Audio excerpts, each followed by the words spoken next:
आगळ गावात गौरी सणाचा वेगळा साज, कष्ट, ज्ञान आणि आनंदाचं प्रतीक। गौरी गणपतीचा सण हा नुसताच उत्सव नव्हे तर घराघरात श्रद्धा आणि आनंदाचा सोहळा असतो। पण आगळ गावातील बबन सुतार यांनी यंदा या सणाला एक नवं रूप दिलं। परंपरा आणि आधुनिकतेची सांगड घालत त्यांनी साकारलेला देखावा यामुळे ग्रामस्थ भारावून गेले। एका गौरीला टेलर काम करताना, दुसरी गौरी ज्ञानेश्वरी ग्रंथ वाचनात रमली, तर तिसरी गौरी झोका खेळताना अशा निराळ्या रूपात गौरीची मांडणी करण्यात आली।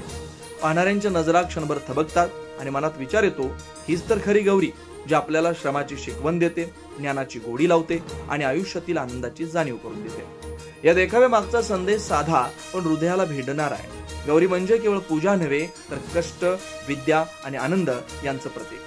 गावभर या उपक्रमाची चर्चा सुरू असून पंचक्रोशीतील येणारे लोक देखावा पाहून बबन सुतार यांच्या कल्पकतेचं कौतुक करतात। गावातील महिलांनीही या कल्पकतेला दाद दिली आहे। गौरी आपल्याला रोजच्या जीवनातील प्रेरणा आहे, तिला अशा रूपात पाहून आम्हाला खूप अभिमान वाटतो, अशा भावना ग्रामस्थांनी व्यक्त केल्या।